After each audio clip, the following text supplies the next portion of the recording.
Voltron Network. What's up, guys, and welcome to the DC vs Marvel podcast, where we talk about the latest DC and Marvel movie news. My name is Urs, and I'm your regular DC fanboy. And once again, in the red corner, representing Marvel Comics, is my boy Eds. How you doing, bruv? Wonderful. Wonderful.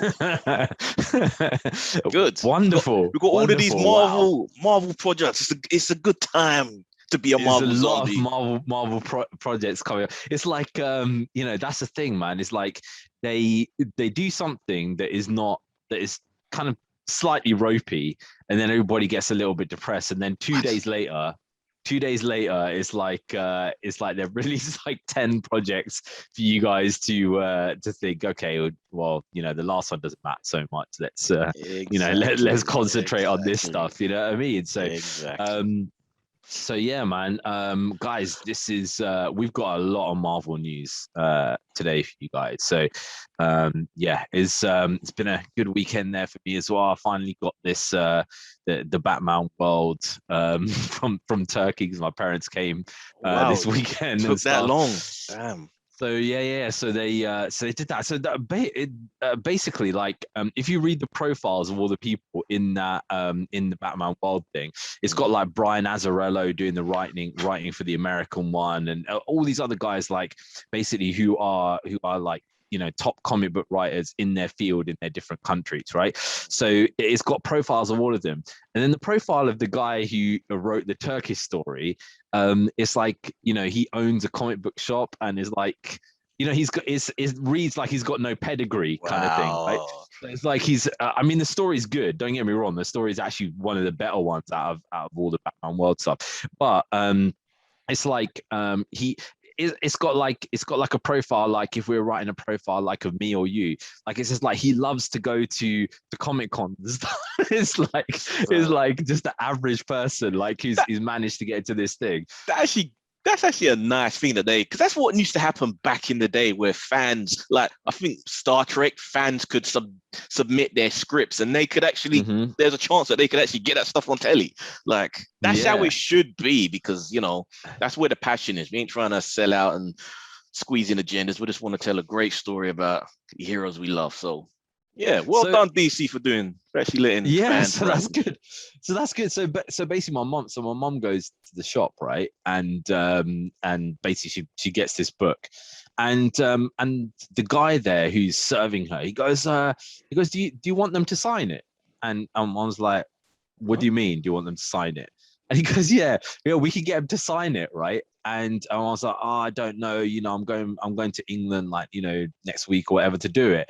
And then the guy just calls them from the back, the writer and the artist, because they run this comic book shop. Wow. And they just come out and sign it. So basically, right? So the two guys have signed the book, right? Damn. Because my mom basically walked in and bought it, and was like, and they're like, oh, do you want these, like, just random, like, do you want these cards? Like, we'll give you these random cards. This, like, got nothing to do with, like, I mean, there's like a picture of Deadpool here and stuff.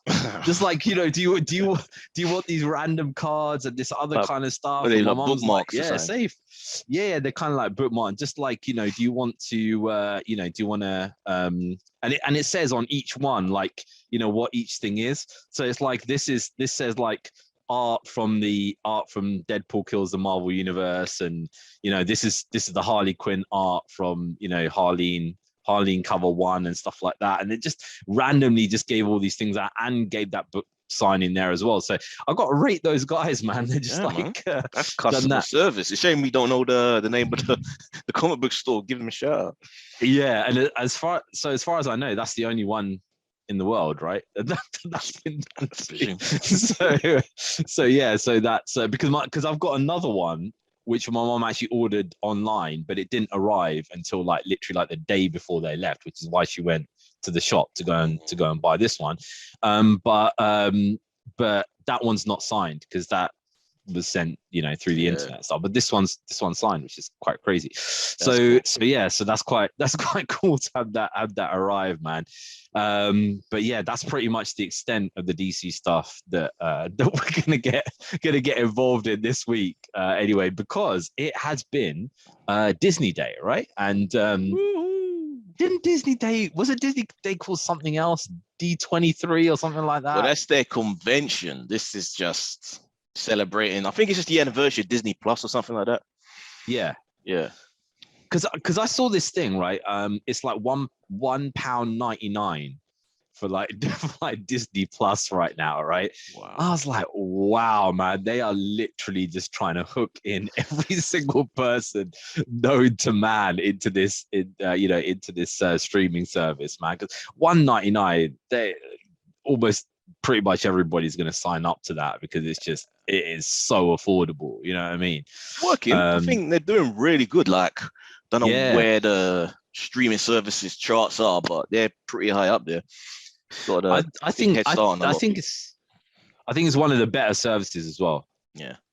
Once they added Star, that just opened everything up. So cartoons. Yeah, apart from Home Alone, which the kids have just seen. I saw that trailer and was like, I ain't going nowhere near this. This is like an abomination. How dare they? The reason why I wanted to just talk about that just now, and sorry guys if you want to watch this, spoilers, right? Why? But basically the reason why I wanted to talk about it is this is like an illustration of today's world, this Home Alone, right? Because basically what happens in this story is there's this family who are really struggling, right? The husband and wife are really struggling. They've got kids and stuff in this house, basically, right? And they're going to be chucked out of their house, so they're trying to sell it. But the reason being is because the dad lost his job, right? And they can't afford to pay the mortgage and stuff now, right? So the little brat, who's like basically like the Kevin version in this, right? He gets taken out by his mum to the mall and has like so much sugary drinks that he basically is desperate to go toilet, right? He's like, he's had like 10 Cokes basically, right? So he's like absolutely desperate. So what they do is they find this open house. And this open house is like owned by this family who are desperate to sell it because they've got no money or whatever. And they go in there specifically to try and pretend that they're trying to buy this house, but actually so the kid can go and have a leak, right? So they go in there, and the kid starts interacting with the dad there, right? And sees in one of the cupboards that there's these weird looking dolls, like these really strange looking old dolls and stuff, right? And starts taking the piss out of the dad, and the dad's like, oh yeah, it was given to me by my mom or whatever, and it's just like an heirloom, they're not mine. And the kid just laughs at him, saying like, no, they're blatantly yours, like you collect dolls and stuff. So like anyway. Yeah. So anyway, the kid's mum comes, right? And she's like, oh, is that this, I don't know, some kind of German name doll? They go for like thousands and thousands on for sale, right? And the guy's like, what? Yeah, okay, and he just doesn't really listen to it at all, right? But then the kid says something silly to the man, right? And then the mum of the annoying little brat kid says, right, you're not going to go to McDonald's today, right? So the little brat kid then decides, because the man starts taking the mick out of him now, that I'm going to steal one of these dolls. So basically what he does is he steals one of the dolls and takes it back to his house, right? Then the man goes on the internet, finds out that these dolls are worth like $200,000 or whatever, right? Basically. And then they decide they're going to rob that little brat's house because he stole the doll from them. So the kid is the villain. Yeah, that's what it sounds like. So it sounds like the whoever the bandits are, this couple, they're the heroes. Yeah. They are the heroes, and that's the thing. Like this is the illustration of what movies are like nowadays. Because you can't have a bad person, right? They're the baddies in this, but they're the goodies. But also at the same time, I kind of think, how are you meant to then root for the kid? Because the kid stole. right? He's a thief. He's a Yeah. little thief. What is that teaching the kids that are going to be watching this? Like, it's okay to steal. We're still the heroes. We're the victims here. Wow. Yeah. Disney. What the? Yeah. That is ridiculous. And this policeman turns up basically like literally right at the start. But the reason the policeman is actually, you remember Buzz from Home Alone? Yeah. Remember the older brother? The policeman is Buzz. Basically, right? And then he turns up and he kind of ignores it because he's like, oh, every year my brother Kevin rings up the police department saying there's a kid who's been left alone somewhere in this town, right? Just basically to prank Buzz, so he has to go to this kid's house or whatever. So it's kind of like a prank from him. So he just doesn't believe it. But yeah, but basically the kid is the villain. It's so bizarre. It's tell so me weird. at the end of all this, he still gets to keep this $200,000 doll. I haven't even seen the end. The kids and my wife are watching it like right now, so I'm gonna get a debrief to see what the ending actually was. I hope he learns like this is a bad thing to do, like stealing from somebody else. You know what I mean? Of course he won't. Of course he won't. Please tell me your kids have seen the original. Oh yeah. Oh, they've seen the original 1 and 2 multiple times, and you know, it's just like, yeah, this is no comparison, man. Wow. This is just like, I don't know who actually thought, oh, let's make the kid steal, and then he's protecting his house. Like he's this kind of privileged kid living in this castle, and he's stolen from somebody else, and you're still expected to kind of like him because he's a kid. Entitled. That's what it is. The entitlement. Everyone's entitled. It's basically the white privilege version of Home Alone. Is it white privilege? Because isn't he like Asian, the kid? No. He's like East Asian. Have you seen Jojo Rabbit? Yeah. You know, there's the main kid, and he's got this little mate, his little English mate who joins up there with him. And he's supposed to be half East Asian. I thought that was like the whole thing. As far as I know, in there, the mom and dad are English, both of them. Oh. Well, the dad's American and the mom's English. Okay. Right. So there's no, he looks completely English to me, to be honest. I don't know. So anyway, so that's let's go from the Disney stuff to the other thing is that they've been having interviews with them, and they've been asking them who would you want to play in the MCU and stuff, and I'm thinking, mate, firstly, why do you ask this question to everyone? Everybody. Secondly, why to that kid? You know what I mean? Why to that kid, man? He's gonna be like, he's just gonna be shunned now, I think, for a long time. That's what I think anyway. I think he's gonna be the same as what's his name? Anakin. Not Hayden, the other Anakin, poor Anakin. I don't know. That people need to see this in order for them to have that reaction. I don't know how many people that is true. This. That is true. Yeah. There is one DC thing we can get. Well, no, it's kind of a repeat from last week though. You know, David Ayers still more photos, more Joker. What? Yeah, and the other villain there as well, who I forget the name of. That he basically had a completely different design and stuff like that. Yeah, it's like when Zach was showing the stuff that it's like, oh, I wanted to do this or whatever, and you can believe or not whether he actually did, or he's kind of talking about it afterwards, but it actually looked like you wanted to see it. Like he was showing like, I was going to have Dark Side, I was going to have this, I was going to have that. And he actually thought, right, I actually do want to see this.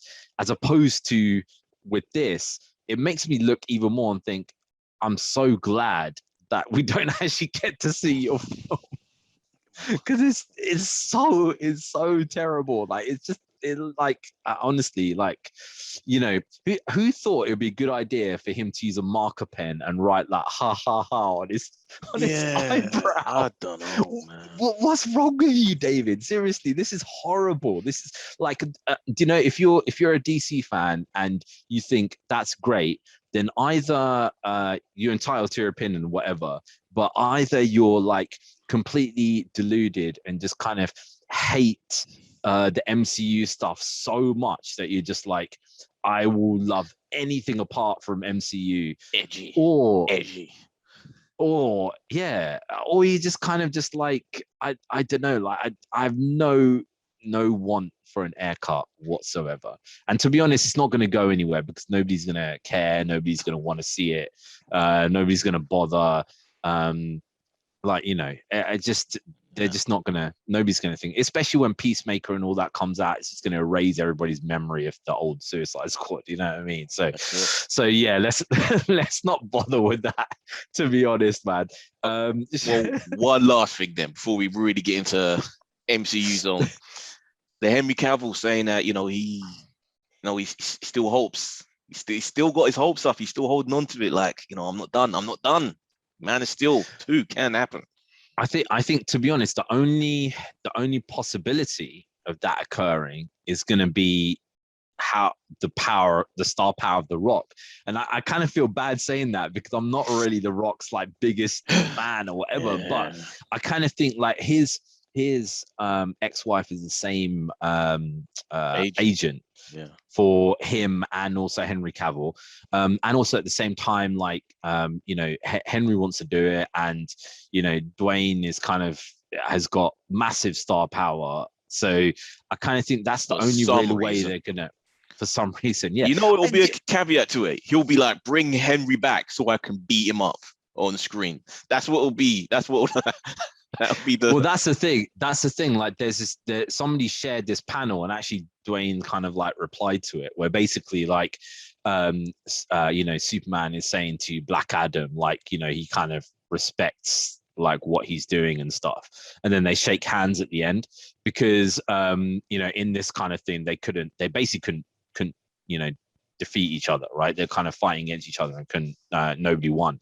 And then Dwayne kind of replied to that and was like, yeah, I really like this panel apart from the bit where they're shaking hands at the end, because he goes, my Black Adam wouldn't do that, right? So you know what I mean? It's just like, I kind of think he would only do it if there's a complete stalemate between Superman and Black Adam, because there's no way, like, DC Warner Brothers are gonna be like,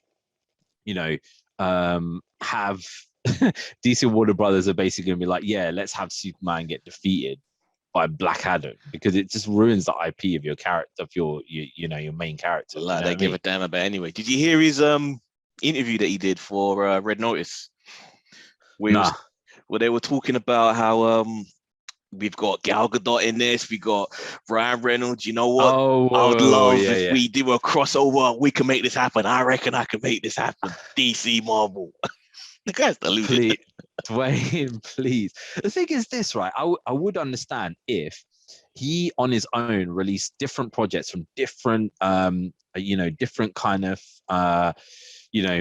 studios and stuff like that, and every single one was like 1 billion, 1.2 billion, whatever. His films make like 500 mil, which is great, okay, but 5 at the most they make, like that one San Andreas or whatever, it made like $600 million, right? And he was like, yeah, massive success. And it's like, bro, they ain't no massive success compared to what these other things are kind of doing. You need to, if you're saying that this stuff is a massive success, you need to be at least on that Fast and Furious level where they're making that kind of money. He's not ever making any degree of that, or at least have films that are good. I think Jumanji is the only one that's widely considered a good film. Like, everything else is just everything is very very average. You know what I mean? And I think a lot of it is the fact that he never gets hurt, like, ever. You know what I mean? Never gets beat up. It's like part of the films, part of the fun stuff in the action films, when you had, like, Bruce Willis and Die Hard. Obviously he got ropey as he got older, but like Die Hard and Indiana Jones and all that kind of stuff was getting you were scared. You were scared these ones could get hurt. And they had, for a very long time, they had that even when they had female action stars, that they can't get hurt and they can't get beaten up and they can't, all that kind of stuff. And then I saw in Tomb Raider with Alicia Vikander, they brought that kind of level back, how, you know, whatever you think about that film, they brought that kind of level where it's like you're kind of scared that the protagonist might not actually make it in certain things. So that makes it way more exciting. But with Dwayne, I know he's going to make it through everything. He's not going to die by the end of the film, is he? He's going to survive continuously. Not only that, everybody else around him is going to die. You know what I mean? Exactly. He's never going to get beat up in a fight. He's going to do some ridiculous feats of strength, even if he's paying a regular 9-to-5 dude. He's still going to lift up cars and shit. It's just silliness, man. Yeah. I mean, if he was in The Walking Dead, Negan's bat would have just exploded on his head, basically. It would have just like broken into 1,000 pieces. And the shards would have flown off and killed all of the bad guys, including Negan. Exactly. That's exactly what would have happened, man. That's exactly what would have happened. So yeah, I mean, not to say that I'm not really looking forward to Black Adam, because I kind of think it could be interesting. I'm just kind of worried, like when it gets to, especially when it gets to those kind of more final stages of the film, like you know, when you get into that final third act, I think it's all gonna be like he's just gonna be the one who basically wins and destroys everybody, and you know, is miles more powerful than everybody else. I mean, you know, it's like there's a comic book called Forever Evil, which is basically where they flipped it around so that the crime syndicate basically came from you know, another Earth. So you got Owlman, Ultraman, Superwoman, all those kind of like powering. They all come, right? And basically the villains are kind of trying to band together to go and fight against them. Black Adam, yeah. He gets annihilated by Ultraman, like to such a level, like his arm basically like totally destroyed, like it's like limp and like half of it's ripped off and stuff like that. And it's like Ultraman just literally hands him a new one, pretty much, right? And this is like full power Black Adam. I think he really needs to kind of like look into some of these comic books and see like what Superman would actually do to him. It won't matter because he just has this view of himself, and he's determined to make the world bend to this view that he has of himself. And you know, protect how he sees it, protecting his image. So you basically, what you're saying is Dwayne The Rock Johnson is the black hole of Hollywood, right? Where he basically just sucks in everything around him, wants it to bend to his will, basically, so that so that's basically what he is, man. So yeah, I don't know. We'll see when we come more to that. So yesterday, or was it the day before, was the Disney day, right? I think that was that day before. Or was it yesterday? I can't remember. I think I shared all these things yesterday. Yeah, I think it's Friday. Yeah, so it's Friday, right? So quite a lot of stuff that kind of came on there. Obviously, no Spider-Man stuff, although apparently that's going to come next week, I think. Apparently. New trailer's coming, I think Tuesday or Thursday or something, I heard, possibly. I honestly, I hope they don't reveal. If they are in it, I really hope they don't reveal the 3 Spider-Men together, and I really hope it's just like you see a different color boot or something, you see them or their feet all together, something like that. I know what you mean, but at this point, with so much leaking out, I think they're just going to be like, screw it, man. Everyone seems to know the big twist. So, you know, Andrew Garfield didn't do himself any favors. Why was he even having interviews on friggin' talk shows in the first place? He's got a film out, hasn't he? He's got a film out, right? It should be no superhero questions. That his agent should. But yeah, actually, he had an interview. He had an interview on the BBC Kermode and Mayo radio show, because he's got some kind of film out which is about a musical or something like that, and he specifically said no questions on Spider-Man, and Mayo actually said, we didn't ask him anything about Spider-Man because he said specifically no questions on Spider-Man. Right, so bit late for that, though, isn't it? Exactly. I think the American ones just don't care because it's like you're live, you're put in a spot, whatever. And I think it's kind of just like, you know, the British ones is kind of like, you know, he's. I honestly don't think, because those American ones were quite a while, you know, a few weeks earlier, about a month or so. So I don't think he really realized how big a fuss, big a stink the whole thing would kick up. So I wouldn't even surprised if he even had that request. Yeah. That's the thing, man. It's just like it is a moment that potentially would just be crazy. And if they didn't put it in, they're missing a trick, like big time. You know what I mean? Yeah. I kind of look at some of the kind of advertising for this film, and I just think it's quite ridiculous. Like like Sony have like released pictures of the back of Dr. Octopus's head and a tiny Spider-Man like in the corner. It's like, no, how is that meant to make any excitement for this film? Like, oh wow, I see the back of Dr. Octopus's head, like, Spider-Man in the distance. Just looks ridiculous, man. Like, in the new Empire magazine, they've got all that kind of stuff. So yeah, it's just That's probably why they're arguing. No, we need to put all the Spider-Men in this next trailer, so that way we can advertise with all three of them, and then people go see when it. is this film this film's coming out next month, right? December, isn't it? Yeah. Okay, yeah, so they're gonna need to, right? Because December's gonna be mad, which is one of the reasons why I'm stopping work halfway through December. Man. It's Spider-Man. They don't really need to do a lot of advertising. It's like that's true. Superhero. That's true. How much space is there between Spider-Man and Matrix? That's the one thing that I would say. If it's 2 weeks, then I guess because I think Matrix is the 23rd or something, right? 22nd, 23rd of December.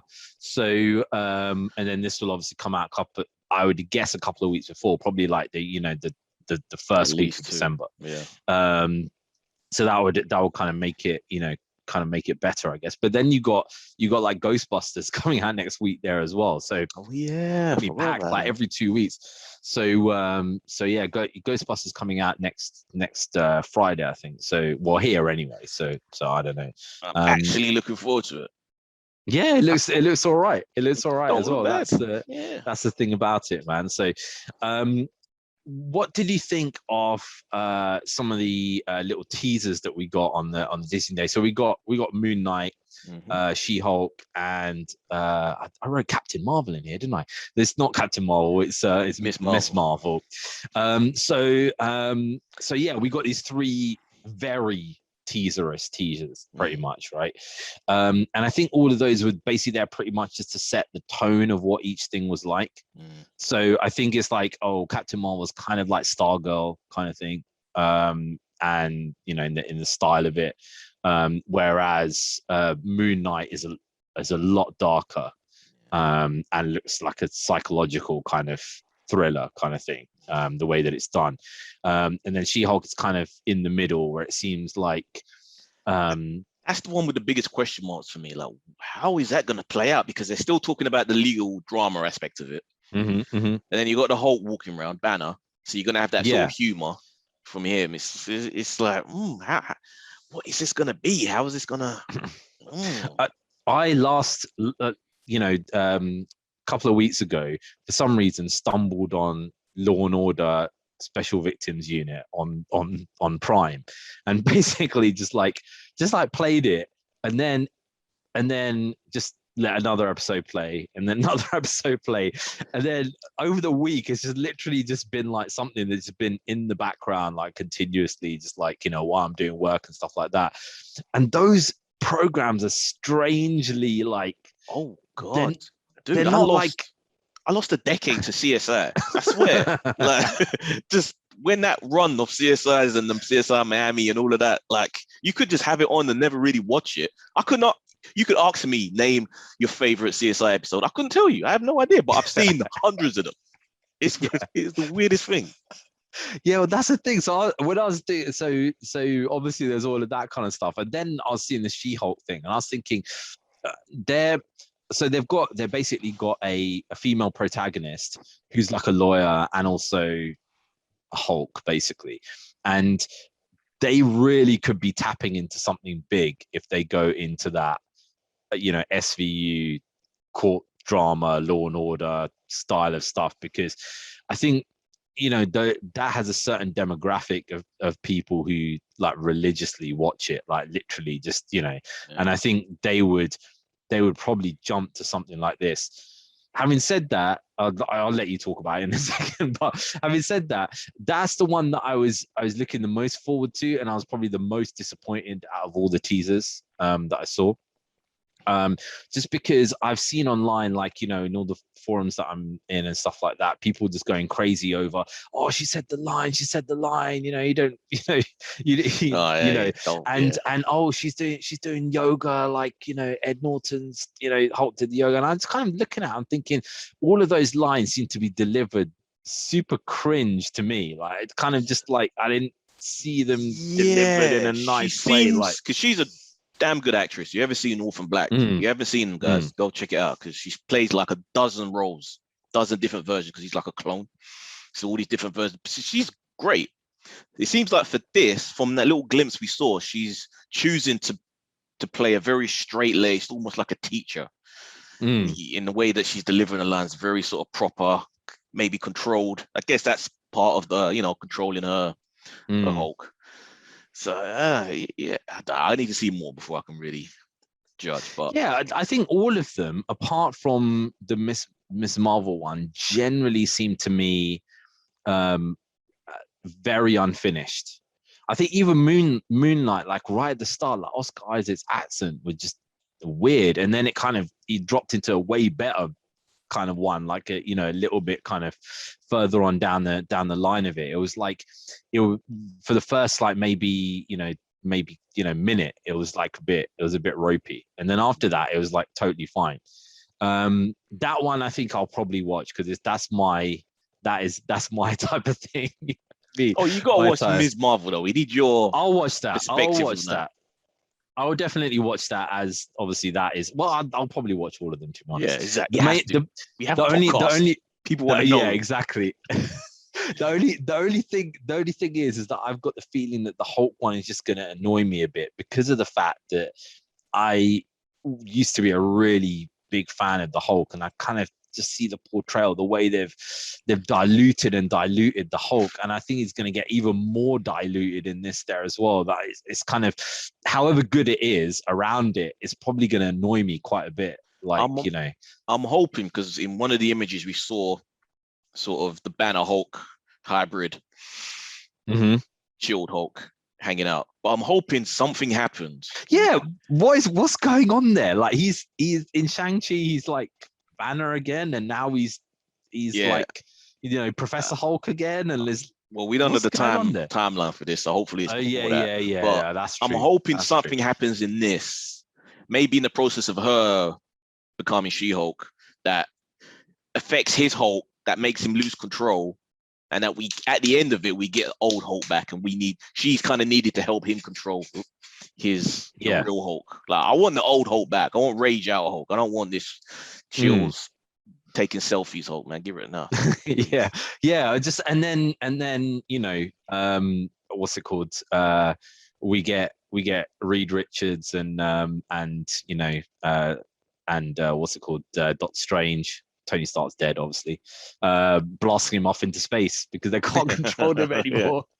Right? It's just like, goodbye, mate. See you later. So again, you know, the second it's time. all gone for the second time. But this time, he actually like. Well, I have heard rumors that there are still plans on doing a World War Hulk. So you never know. I think a lot of the issues is actually the actor.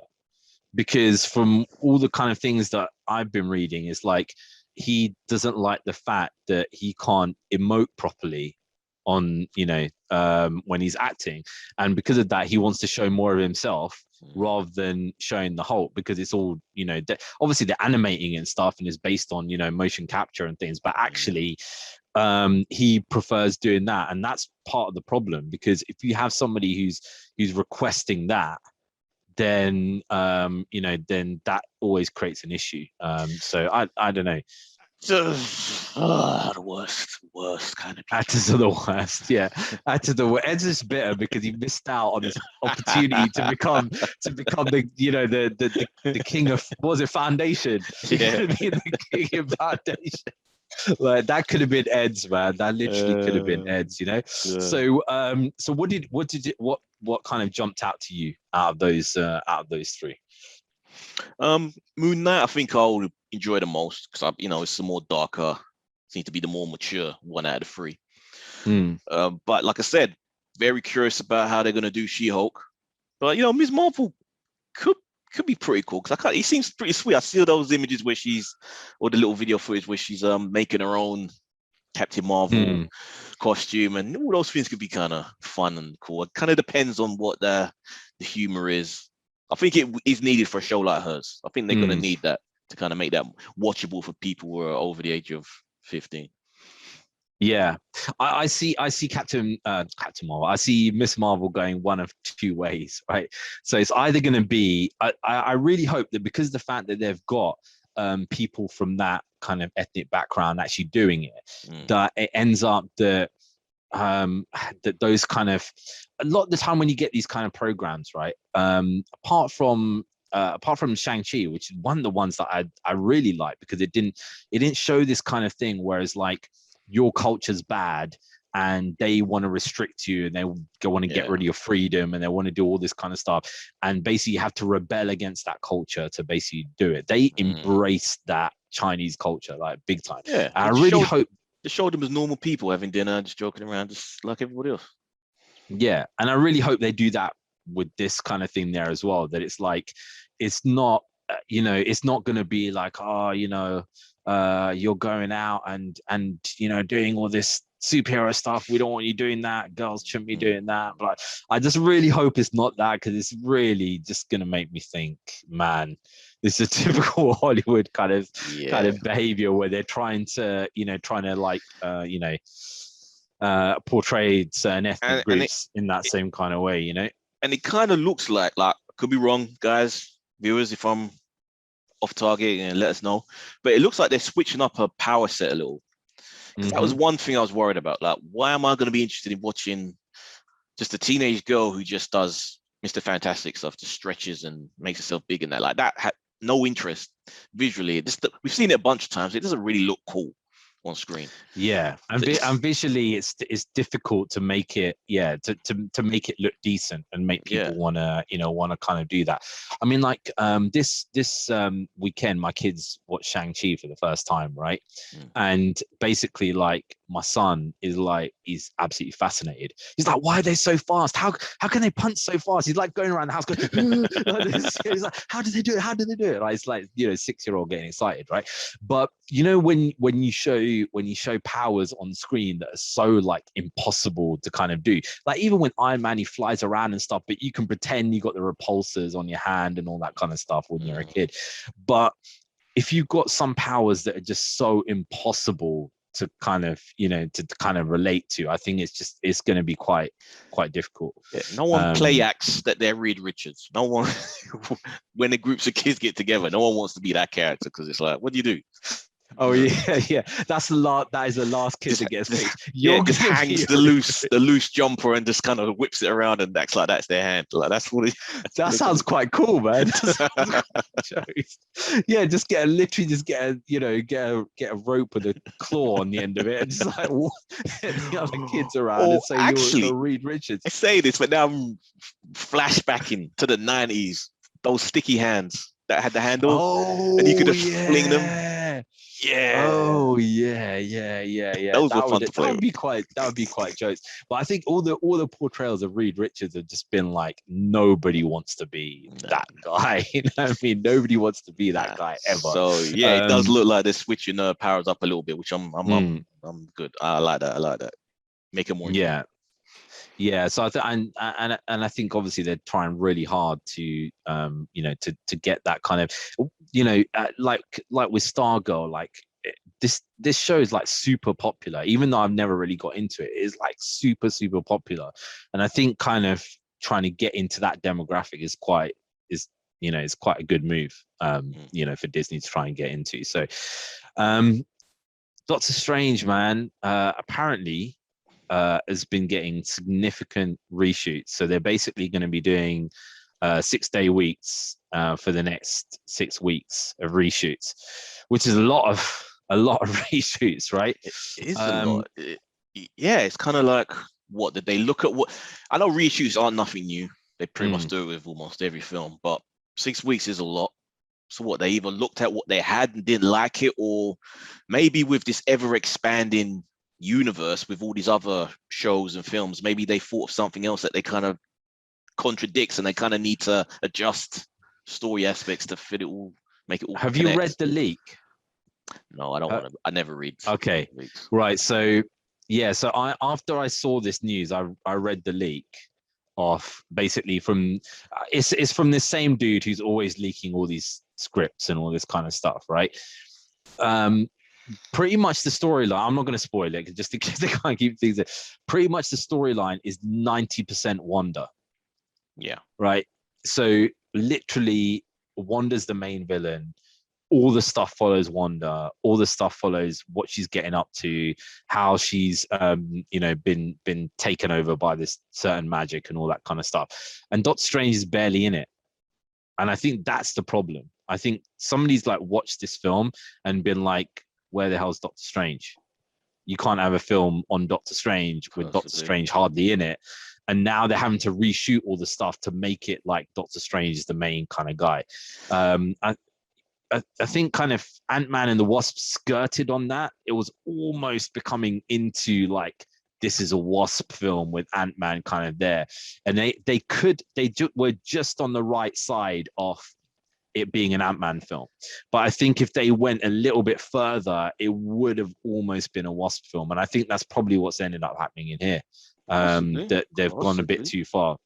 Possibly. I guess that. See if maybe Spider-Man and the multiverse has had some effect as well. But yeah, I see that could be a problem. There could be something, and it also could just be Sony's like said to them, "Oh, this is what we're doing at the end, right?" And they're like, "What? What? This contradicts like the last 10 years of stuff we've been doing. What's wrong with you people?" They're like, "Yeah, we're doing it anyway." So you got to now reshoot the whole bloody thing. That's another bit of rumors that are being floating around that there could be ramping up for a Spider-Woman film, and that will also be connected to MCU. Like they're actually doing that together, like they did with Spider-Man. So if they do that, I do definitely hope that they do it with Marvel, Feige, and all them, because somebody can't do that stuff on their own. Well, this is the weird thing is like Tom Holland in all his interviews, it kind of seems like this is what he thinks is going to be his last outing. Like he kind of seems like he's like tailing up for this is, he's saying like this is the Spider-Man's Endgame and stuff. It's like that's kind of like saying this is the last time you're coming out to do this role. You know what I mean? I don't know, very strange. But I guess we'll kind of know from the next one. Maybe he gets killed and then Tobey Maguire takes over.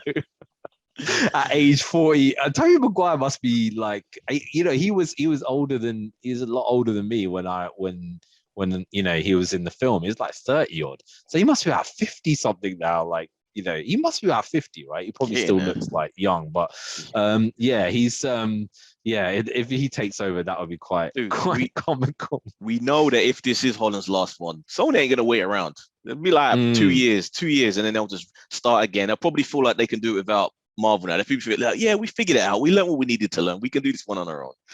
Yeah. And they'll get the kid from the new Home Alone film and say like, here you go, mate. Yeah, very popular kid. You know what I mean? So yeah, man.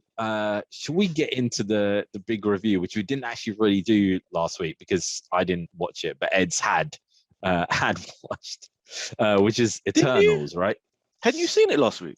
No, which is why you did a spoiler review non-spoiler review last week. Okay. And you're like, okay, because I was meant to be seeing it on potentially on Tuesday with Salim.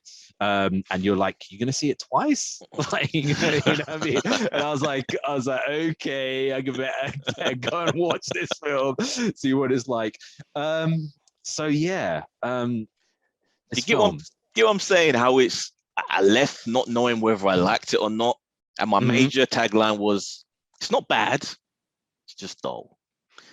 I'll start with some positives, right? It is not as bad as people are saying. It is not as like, oh my God, this is the worst film ever. This is totally ropey, whatever. It's like, it's not that level of bad. But the way that I would describe it is I would describe it the Tesla Model 3 of a film. Right. And the way that I would say that is you've seen Tesla Model 3, right? So Tesla Model 3, you look at it from the front, kind of looks all right. Okay, it's like Tesla, looks kind of fine. Look at it from the back. Yeah, nice looking car from the back, right? And then you got this ropey bubble canister, horrible looking thing in the middle, right? And if one of these cars follows you, like on the motorway or something like that, and you look behind you, you're like, that is the ugliest looking thing I've ever seen in my life, right? And then you can still forget all of that, because it's like, oh, it's a Tesla, it's got amazing range, it's got like, this is not a Tesla advert, guys, it's just, but it's got like unless they decide to sponsor us, I guess, but it's got amazing range, and it's got the Tesla badge, and all that kind of stuff. But then you go and you sit inside one, and you see the plastics, right? And you press the plastic, and the plastic's moving around, and like you're like trying to press the touch screen, and it's like the touch screen only works. How does this apply to a turn? so yeah. So why was I just doing a Tesla review? Anyway, yeah. But the reason the way that I would apply that to Eternals is this: if you look at Eternals on the face of it as a film, it's all right. It's not that bad. If you start examining it a little bit more closely, that's when you start to get problems, right? Because it's kind of like, this makes no sense, that makes no sense, why did they decide to do it this way? And that's the problem that I have with it. In the context of the MCU, in the context of the Marvel Cinematic Universe, it fails miserably. As a film itself, it's not that bad. And the reason why I say that is I kind of look at it, and there's like things that come up in it, and I kind of think, how did this actually happen, given all the stuff that's happened in the MCU, right? So for example, the Thanos stuff, the snap with Thanos and all that kind of stuff, right? So we find out, guys, this is a spoiler review, by the way, so if you haven't seen it, you go and see it and come back and listen to this, right? But basically, so we find out that the reason why humans or other life is on a planet is basically so that we can create enough energy so that a celestial can be born out of a planet over a certain time. And then Thanos, whose brother is his brother is a celestial, his brother is a eternal, right? Yeah. So Thanos, his brother is, we'll talk about that there in a bit. But Thanos, his brother is an eternal. Decides, he's been going on for like years and years, like centuries, basically. He's been going around trying to like gain the Infinity Stones, right? And his mission is basically to wipe out half the life in the galaxy, right? Now, you're telling me that he's going around doing that. His plan is to wipe out half the life in the galaxy. This is massively threatening to the Celestials' life cycle, like massively threatening to them, right? That they didn't send anybody to stop him. They didn't send, the Eternals didn't bother, right, doing anything with Thanos. That's the thing that makes it really ropey, because they're like, oh, why did, when Dane Whitman, the Black Knight guy, what's his real name? What's the actor's name? Kit Harington. Kit Harington, when he says like, why didn't you intervene with Thanos? It's like, Ajak should have told them to go and intervene with Thanos, because if he does the snap, half the people on Earth basically disappear, and then it's going to take another thousands and thousands of years before they get critical mass to a level where they can actually go and get a celestial born. And this is happening through the entire universe. Like, the Celestials should have gone crazy on this. Purely right? To play devil's advocate to your suggestion there, maybe the fact that they've existed for billions of years as it is, maybe another 1,000 years isn't that big a deal for them. It's like a year for us. Like, yeah, it will slow it down by another 1,000 years. So what? We've been here since the beginning of time. What does it matter? Maybe it's just not that big an issue to them. Yeah, but then if you're doing it throughout the entire, he did this throughout the entire universe, right? That's like devastating. Like, it's not just like he did it in like one planet. Like, literally the entire half of the life in the entire universe just kind of got wiped out, right? There's no way they could, number one, risk that happening, and number two, if there was a chance that could happen again, then then do that. The other thing would be like, if there was a power that existed that could suddenly bring all these people back again, which is what they do. Yeah. Then wouldn't the Celestials try and get that power? I don't know. Like I said, in the context of the MCU, it's like it's bizarre. Purely thinking of it, I don't know, because one, I don't think it's every planet has a celestial in it. It's just a select few, I believe. But it's like their objective isn't necessarily just to destroy everything. It's like to destroy a select few in order to birth thousands or millions more. So I don't think they have a malicious intent in what they're doing. So I don't think they'd really want to go after the Infinity Stones. But there wasn't a story that they birth all the stars, right? Yeah, and the planets. So that okay, so in each galaxy, there's like a billion stars, right? Yeah. And basically there's a billion galaxies in the universe. So how many Celestials are there? Like I said, I don't think they're in every planet. Like I think it's just a handful. They don't need to have so many. These are all just conjecture. We don't know exactly. They don't really give us. Yeah. But that's the kind of thing. That's why it kind of makes it a little bit. I just for me, it kind of just makes it a little bit like it doesn't make sense. And also kind of with Salma Hayek there as well. We've been having this little joke with with one of my friends, Dan. Shout out to Dan because he does listen to the cast there and stuff as well. About how Salma Hayek looks like somebody's auntie who just walked on the set and got told like, yeah, you have this, you play this role, yeah, auntie, go on, just dress up, auntie. It's fine. You don't have to do any fighting or anything like that, right? That's cool. It's like this is. So that's one of the things that makes no sense there to me. So they're meant to be a military force, right? Okay, and she's meant to be the leader of the military force, but she's not like Optimus Prime or any other leader that we can ever think of. She seems more of a spiritual leader in the way she handles it, like a mother to them rather than a militaristic leader. That's the thing, man. The whole thing to me is just, I'm just kind of thinking of it rather than being a comic book fan where I can kind of just like look at things and kind of just like glaze over certain things and stuff. I'm kind of thinking about somebody who would go into the movies and watch this kind of thing, and it gets revealed that basically they're kind of they're basically in effect cybernetic organisms, right? Who get created by the Celestials in effect to go and subdue the deviants, right? And the original Eternal, because I managed to read that Neil Gaiman Eternals graphic novel, right? And the original one is basically that the Eternals and the deviants were both created by the Celestials, but the deviants were kind of just like a messed up offshoot of their genetic experiments that didn't quite work. So they tried to create like perfect, creatures and stuff. The fact that they're cybernetic organisms and you're basically designing them to go and fight deviants, why wouldn't you go and make 10 Icarus? Why wouldn't you make 1,000 Icarus? Why would you make any of those other people at all? He was like basically like Superman.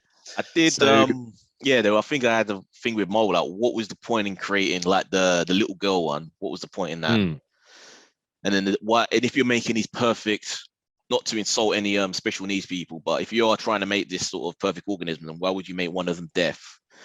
But then I justified it as saying that it's also with how part of their job isn't just to fight the deviants, it was also to try and influence mankind to a certain degree in order to speed up their population and all of that. So maybe they needed them to pick different roles in order to, I don't know. I'm trying to justify something. So this is the problem that I have. Like, so much of it makes no sense. Like, okay, firstly, why did you give the Eternals free will?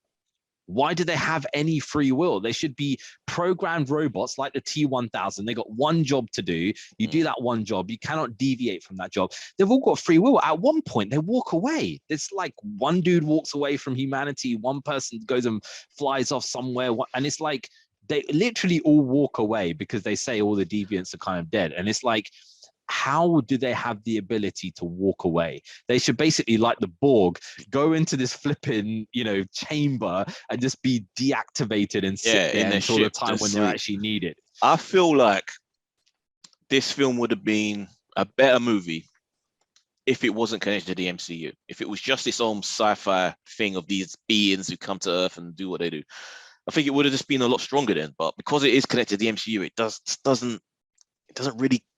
Even though it's in it still doesn't really feel like an MCU film to me. It just feels like this other thing.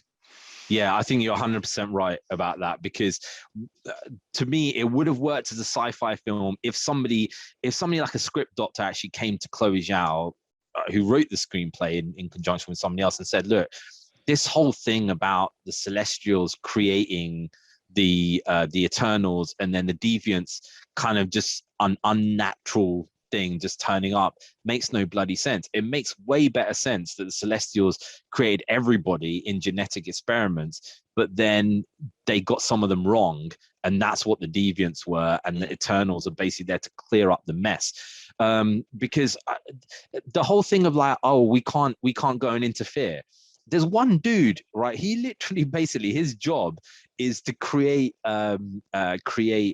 technology that humans can use, right? And I think, even though this is not a massive part of this film, I think that is one of the things where it fails. Okay, and one of the reasons why the MCU did so well, especially to start off with, right, was that Tony Stark as Iron Man, of course, he's a billionaire, he's got all this kind of money, stuff like that. But this dude, through his own ingenuity, created stuff. He created his own weaponry, created this mad kind of like thing. And you kind of watching it think, you know what, maybe I could do that if I apply my mind to something. Maybe I could do whatever to apply my mind to it. With the Eternals, it's like humans are shit, and we're going to show you. They showed the one bit where they show these like cave people a dagger, and it's like, there you go. So we didn't invent the dagger, we didn't invent the plow, we didn't invent this, we didn't invent that. Some person, basically, some robot from another place came and invented all this kind of stuff, right? And that to me is. It just ruins the whole kind of idea. It basically means that you can't identify with any of these characters whatsoever. So yeah, I agree. If it was from a completely different thing, then it would be fine. But there's still a lot of ropiness in it, which just doesn't make sense, man. It's just wrong. Like there's this one dude who's like, oh, I gave them too much technology, so they created the nuclear bomb. So why did the Celestials give this guy so much free will to actually create all these things? It's just bizarre. Makes no sense. You could have just give them the ability to farm stuff well and control the environment a little bit, and all that would happen is you get billions of humans, like literally who don't do anything. Like they were literally just cavemen living off the land, but there's billions of them because they got so much food to eat and stuff like that, and no predators. That's what you do if you want to farm them. Start giving them, don't give them a steam engine. What the hell's wrong with you? You basically then, and he's going like, oh yeah, it's like they're going mad over the atomic bomb, right? Okay, you just ignored the First World War, the Boer Wars, or the Samurai Wars, or the conquest of Africa, or you just literally ignored. Back. Let it happen. Look. Yeah. All right. So, what do you feel about the cast? Putting the holes aside. So let's put the holes aside and let's go back to some positives. Okay. So but a quick negative before we go into a positive. So in this film, we have fake Superman, fake Flash, fake Wonder Woman. You say that with the power sets, but to be honest, it didn't really.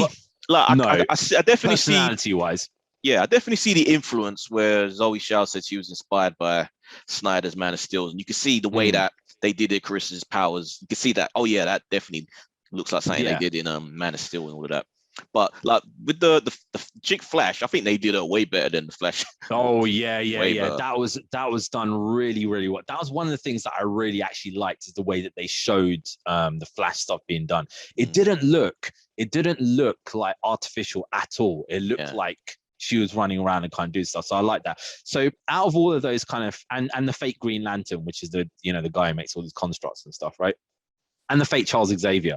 But out of all of them, the one that I kind of liked the most was the one who I didn't really recognize as anything else apart from Ryu, which is basically Kingo, who I thought was probably the best character in this, because it was like his powers looked very, very different.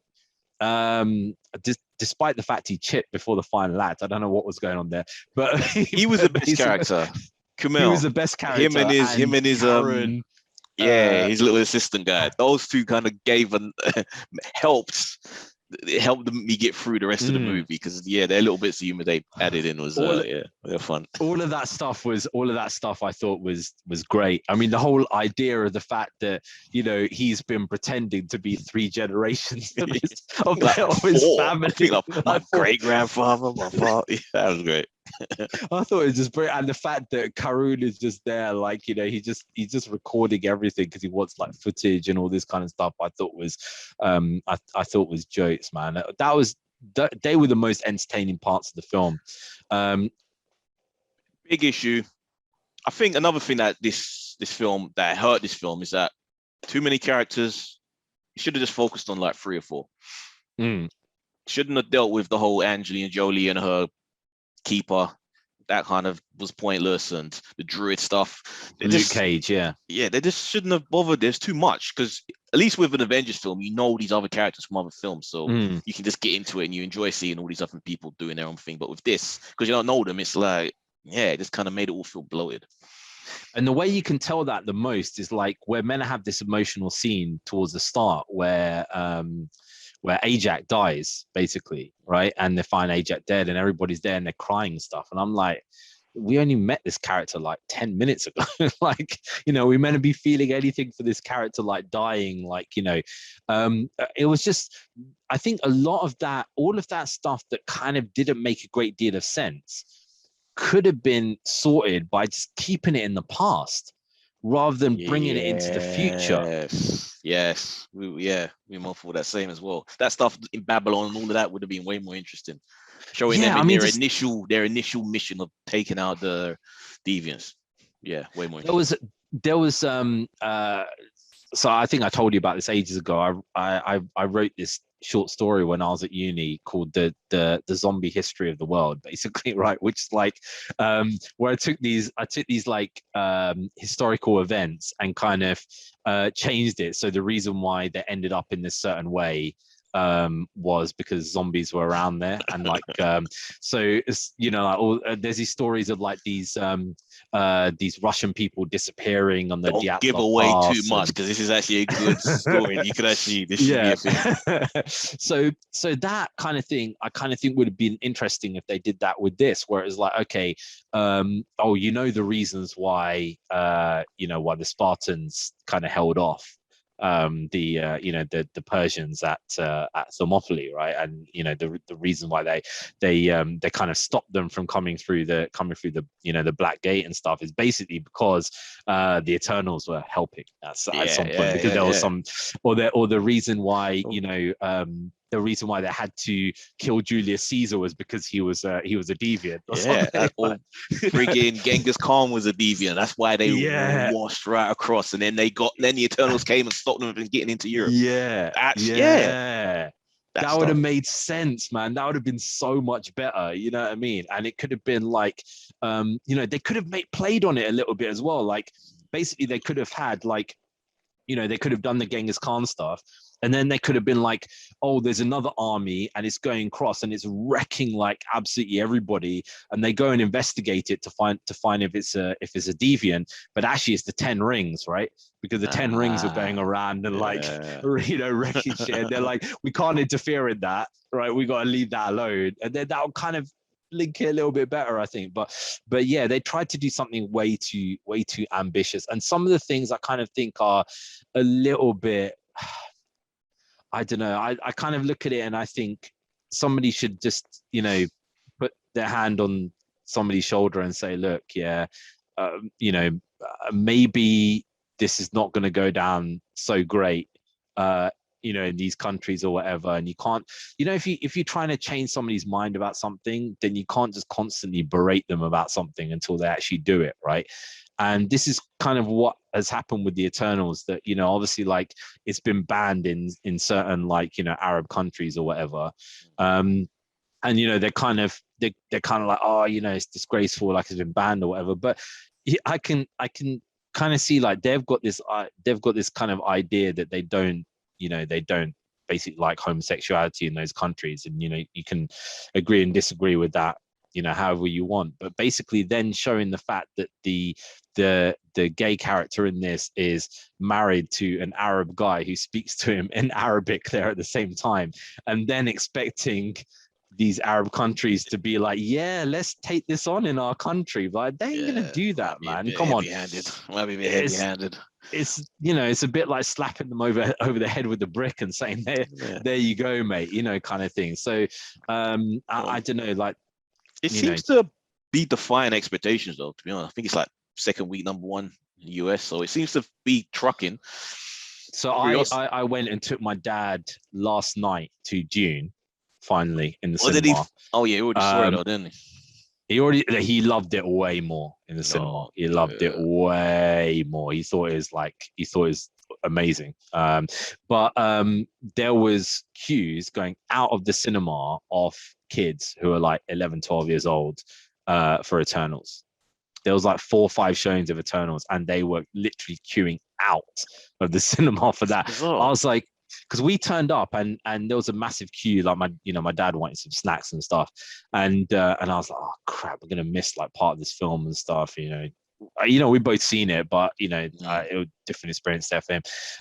But then once we got the snacks and stuff, kind of just walked straight in, and the queues were all for Eternals. None of the queues are for Dune.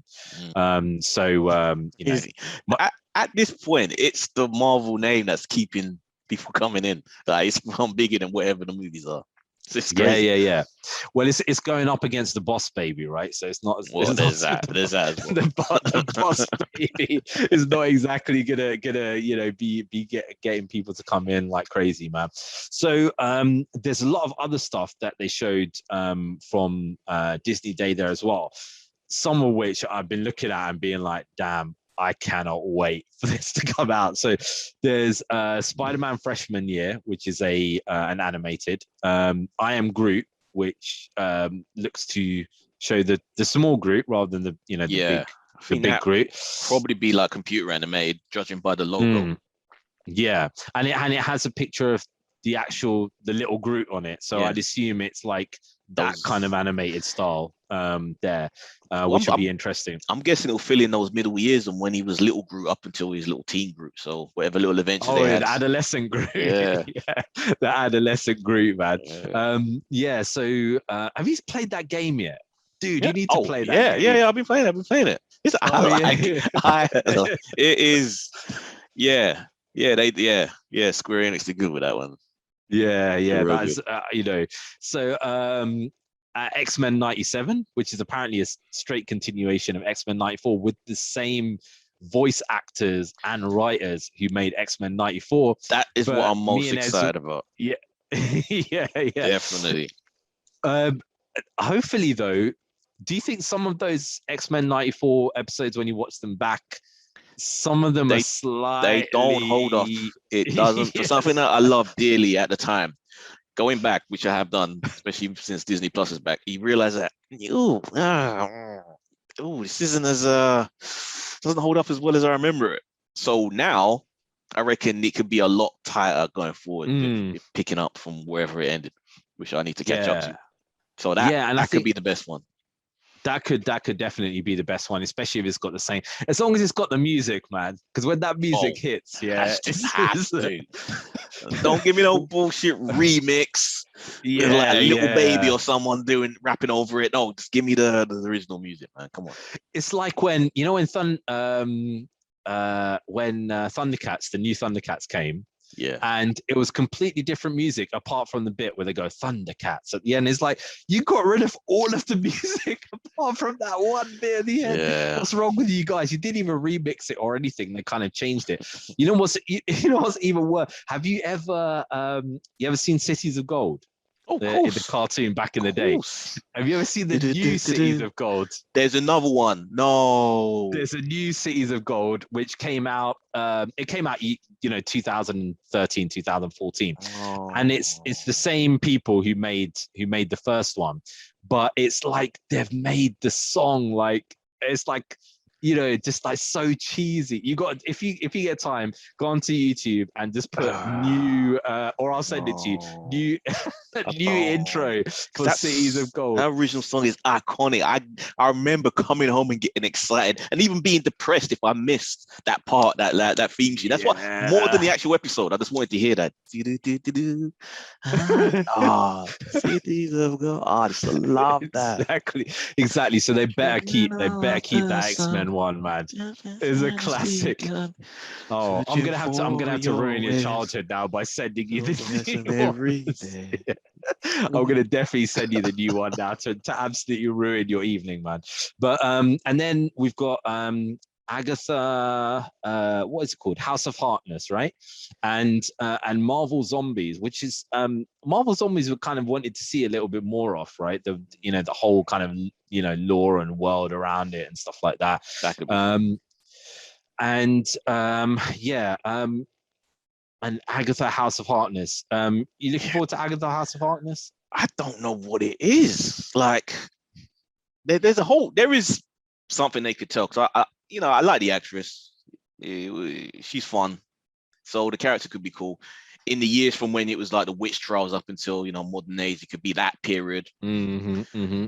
or it could be some other weird thing because it's a weird name, House of Hardness. So it could be some weird sort of mix, skip. I don't know. Like they could go out of the box with it and just do different types of The thing that things. always Have concerns her me. presenting like, what was that chick from back in the day that did the horror shows? The chick with the cleavage. She would just sit there. Oh, Elvira, was it Elvira. They could Elvira? do, yeah. It Elvira. sounds like something like that where she could just be sitting there just.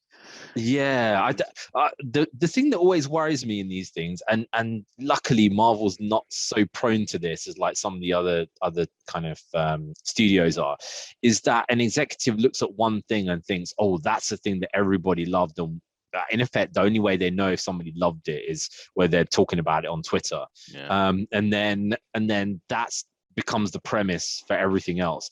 So that whole thing when it's Agatha after all, like that, whether that becomes the whole premise of the series, I don't know, man. What That is, make it like the monsters actually keep that. yeah. I don't mind that. Yeah, If I'm honest. you would watch that. Yeah, yeah. You're gonna have to watch that, mate. Review that for us. that is so. Yeah, that's so out of my comfort zone, man. I would not want to see that at all. In fact, I would.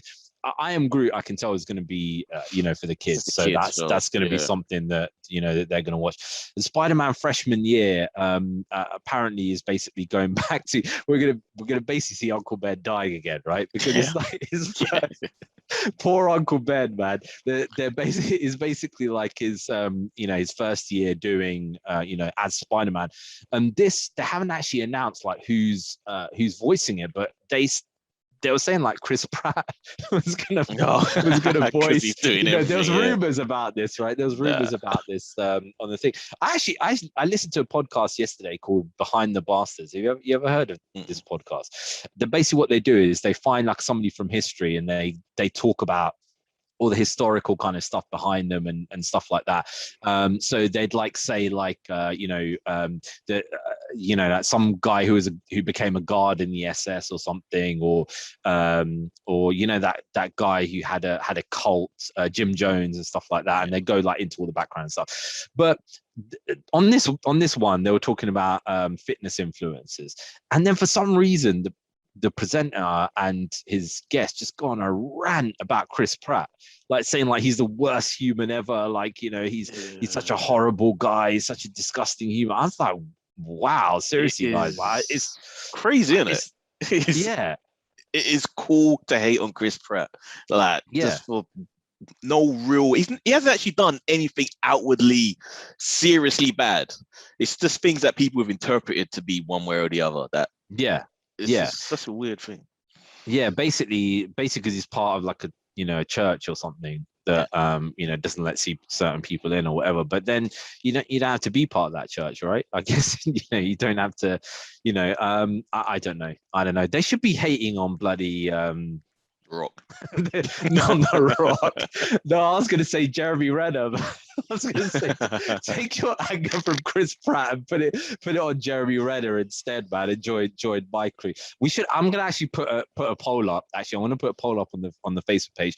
Who do you hate more, The Rock or Jeremy Renner? Right, and I'll report back on that next week and then see, because that is basically the DC versus Marvel podcast, right? Where Ed's has a pure, some people say it's jealousy, but I actually say it's a deserved hate of the Rock. Thank you. Right? Thank you. And I have a hate of Jeremy Renner. Yes, right? Which we can see behind the curtain of this mask, the wizard, like that. That's what it is. This facade that they have tricked the world to see, but we can see behind it. Do you know the one that really sealed it for The Rock there for me? And guys, if you haven't seen this, go to The Rock's page on Instagram, search for Avengers Endgame. You'll find it, Avengers Endgame Rock. There's a video where The Rock is supposedly congratulating the cast and crew and the directors of Avengers Endgame for being the biggest film, whatever, right? And he's like, on the face of it, if you looked at the script of this, you'd say, oh wow, what a lovely guy, what a nice guy, whatever, right? But the thing is, like, guys, I sit opposite people every single day. Well, my job is pretty much to kind of read what they're going to be like and kind of find out, is this going to be like a problem patient I don't really want it, or is this going to be like the type of person that I want to work with and stuff like that?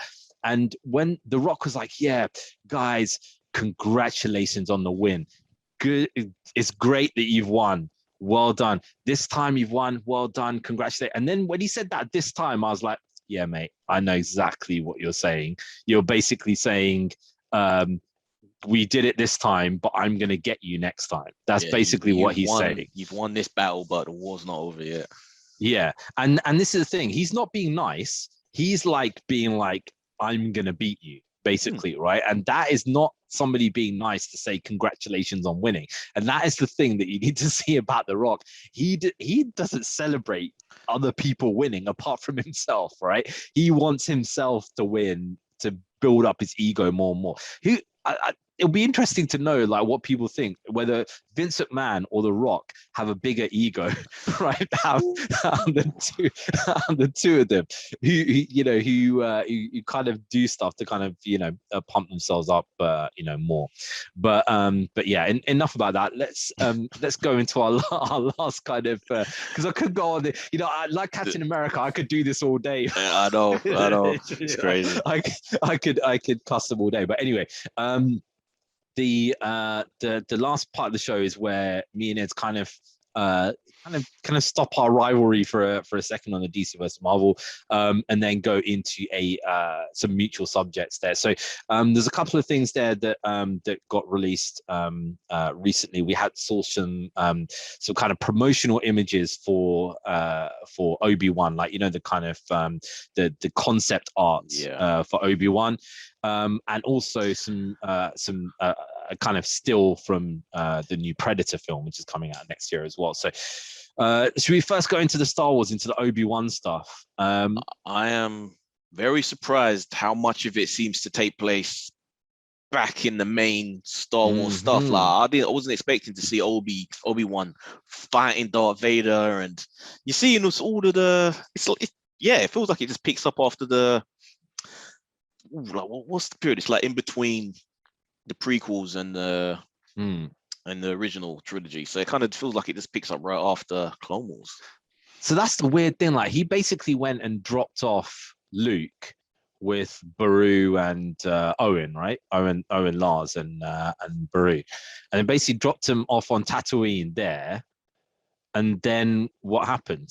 He went back to fight Darth Vader. Like this is literal Darth Vader. This is not Anakin. Yeah, this is like full on Darth Vader. Like So I don't know, man. That's kind of crazy to me. Like, maybe at some point he finds out he's still alive because then he just leave him for dead. And yeah, I think he kind of was like, I'm not going to help you. So if you survive, you survive. If you don't, you don't. Darth Vader comes after him. Yeah. But then when Tatooine, like, it's like on Tatooine. Like, I guess we'll find out. But I'm a lot more excited for this. I'm a lot more excited for this than I was. I'm a lot more excited because actually now Hayden Christensen is going to be Darth Vader, right? Rather than Anakin, which makes it even better. I know. I guess he's still going to be Anakin in Ahsoka, but in this, I guess it's that excites me more. That's just his voice, though, isn't it? Because he's not going to be in a suit. He can't fit in that damn thing, so it's just going to have to be his voice talking. But then his voice doesn't sound like James Earl Jones, so what's the point in him being in it? Yeah, that's the thing. Do you know what? I think they're rushing these things quick, man. Because James Earl Jones, I saw like a video of him like a couple of days ago, and dude is not well, man. So I think they're just trying to do this stuff quick before. What is this? Got to be in his 80s now or something. Yeah. Wow. Yeah. Dude is old, man. He's been in Hollywood for a long time. So another thing, which actually we've talked about this before, of Predator. So Predator Legion, which basically is the Predator taking place 300 years ago in the Comanche, which the Comanche I would assume are Native American Indians, and is basically like him going to find the best warriors of the time, which is the Comanche, basically, right? So we kind of talked about this before as a way for the Predator to go. Does that excite you that it's kind of going into this way? I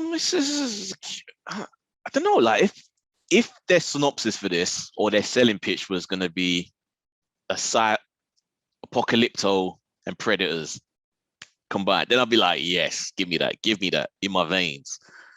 But you just don't know because they've kind of been screwing up the Predator stuff for a long time now.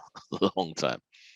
The Predator stuff they could do in a similar way of the way they should have done Eternals.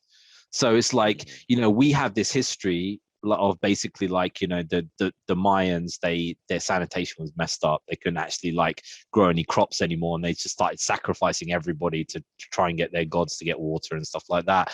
And that was kind of how they had their downfall.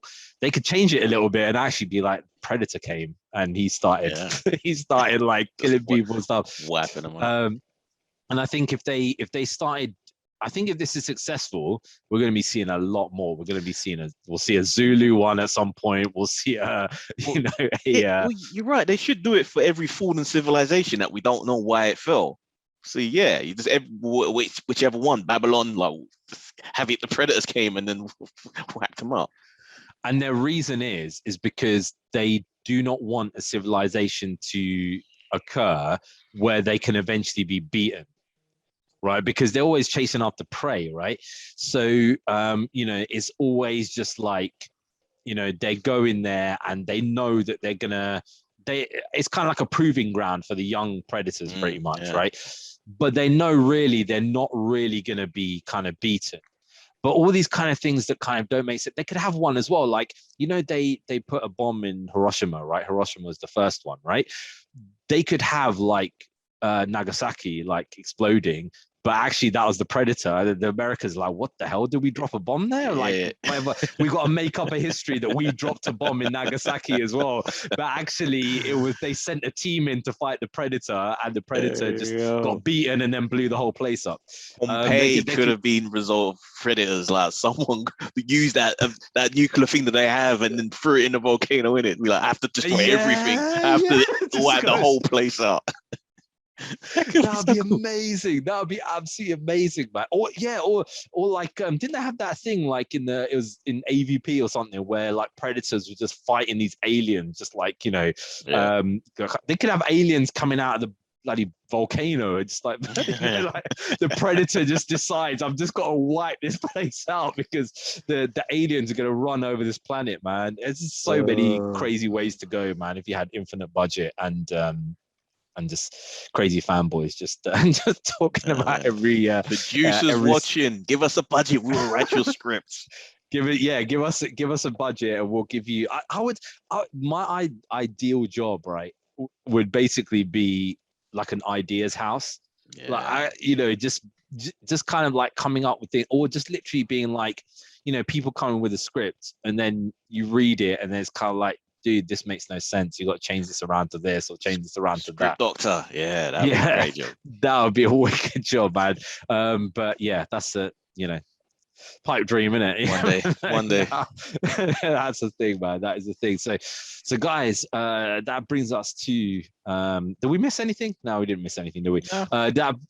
No. That pretty much brings us to the end of the Marvel podcast, right? For today. Don't worry, DC fans, there will be some DC stuff coming back in the future, right? So guys, if you wanna ask us any questions, let us know what you think of any of these subjects. You can email us on dcvsmarvelpod@gmail.com. Also, go to the most active, which is the Facebook page, looking for DC versus Marvel as well. Were we too harsh on Eternals? Let us know. Were we too harsh on Eternals? I think some people are going to say yes, to be honest, but it's going to be few and far between, considering the fact that 95% of our fans on the Facebook page are DC fans. So they're probably going to be like, no, even though probably none of them watched it anyway. So, you know what I mean? So yeah, guys, let us know what you think about Eternals, man, and all the other stuff. Are you excited for any of these other shows there as well? Yeah, we didn't mention Echo. Oh, Echo, yes. What is Echo about anyway? I think maybe I looked at that and I actually thought, Echo, is that actually something, or is that just like a typo? Like, she's mostly with Daredevil, which could feed into one of the things and then wanting to bring him back. She's the adopted daughter of Kingpin. She's Native American and she's deaf. Yeah, she's deaf. Mm-hmm. And they're making I think I missed out on Ironheart as well, right? I think Ironheart was the other one that I didn't put out. I think there was a whole like thing. We'll talk about Ironheart next time, basically, right? But yeah, so guys, if you want to message us about any of those things, then go to those platforms. Once again, you can catch Eds. If you want more fix of Eds throughout the week, rather than just on the start. You can catch Eds on his other podcast there as well. Talking at the Movies, all podcasting platforms. And you can also find it on the Voltron Network on YouTube, where you can also find a video of this as well.